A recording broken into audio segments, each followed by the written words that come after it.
So for the second group, this looks like Alyssa's work. And you guys, just in general, please name your assignments, like I said, first name, last name, and the name of the class. It makes things a lot easier for me.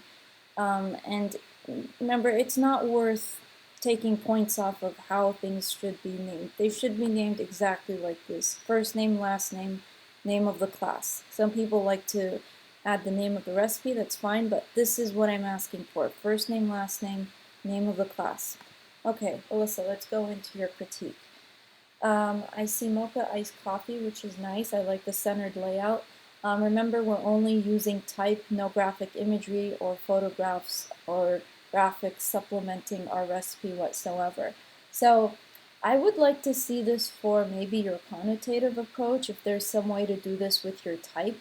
Remember, we're not using photographs, so we need to get rid of this and see if we can recreate something with the type with this effect over here. So that would be a nice balance with your bold black typeface over here with something that has like this very organic flowing effect with color, especially the color of mocha for your connotative. So let's see if we can do another round that follows that certain criteria. Okay? This is Andrew's work. So Andrew, I think this is great how you've broken up the series of information. One thing I do want to caution you when you start doing this reads as past instead of pasta. So what I would recommend for you is if you want to work with type that's this large or just large in general, take a look at how you can break up the word pasta. So maybe it could be P-A-S-T and then A, so all over your page, and that way certain areas can start to reinforce your categories of where they live on the page. So just be careful of how certain things like this manipulate the reading of your layout. So just be a little bit careful with that next time for your next round. This is the connotative, so I think it's nice how things are still readable and they maintain a certain movement. Just make sure we're not working with this weird center angle. I like how this is flush left. Let's keep this flush left too for consistency. Remember, we're not using any supplemental graphics. Everything should be typographic, so maybe you can bring in the word shrimp dispersed in here. So I like how you've added pasta here, kind of falling downwards. It could be this spiral or a sort of ingredients kind of falling down. Maybe these areas you can write the word shrimp somehow. So think about that for your next round. Okay, again, I don't know who this is. I have to look up who created this, but creating denotative and connotative, saving that as your file doesn't really help. So please, first name, last name, name of the class. I'm going to say this over and over until we get this right. Okay, and I know most people have been doing it correct, and thank you for the ones who have. But I don't know who this is, so I have to look it up and see who this is exactly. This looks like this is Roger's work. I'm gonna guess, but yeah, looks like it's Roger's work. All right, so Roger, let's take a look and see at vanilla cheesecake. This seems pretty simple and straightforward. Careful with how close you're getting to the edge right here. Ingredients, E instead of A. Usually ingredients list is on the top, not on the bottom.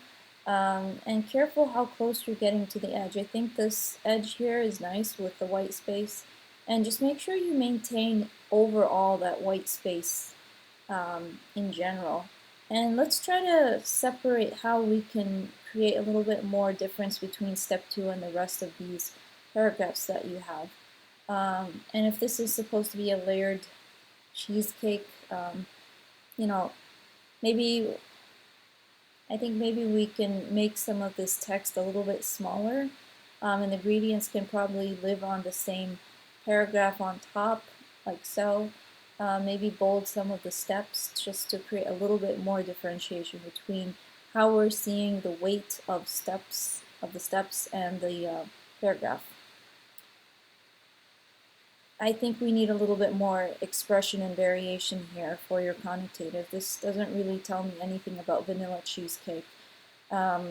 it doesn't seem like we put much effort into this particular round. So remember, this is supposed to be something where the viewer sees and needs to make this recipe. So try to have something a little bit more exciting that tells us a bit more about vanilla cheesecake, that plays around with the typography and the layout a little bit more throughout the page. I don't know why we are stacking the type and just making things in a certain angle. There needs to be a reason why we're doing this certain layout right here. So let's revise this completely because this does not follow the instructions of the assignment. Okay, let's go to Bridget's work. Here we have Japanese curry katsu. So I like how we're dividing up the page nicely. Careful with how close you're getting to the edge. This is not something we want to do. So like here you have some kind of white space. Let's maintain that white space all around. We don't want to get too close to the edge. Remember, the type does not have to be that large, okay, in order for it to read. So let's just bring in a little bit more breathing room so that we can read this a little bit more clearly. And careful how certain things are getting too close to certain letter forms. Okay, yeah, that's too close to the edge. I think this is interesting where you're starting to break the letter forms here. We don't really know what some of those letter forms are.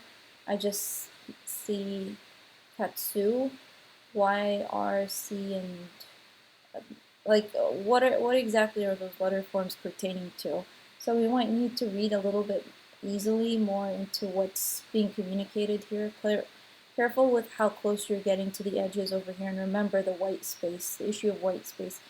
I like where you're going with the white space here. This is nice and breathable in terms of layout. You might want to make this area a little bit smaller to bring some white space in here, and overall layout here, just move it up and make it a little bit smaller because this is way too close to the edge. Okay, so I believe this is the end of the critique for group 2. I will go into my next video to critique group 3.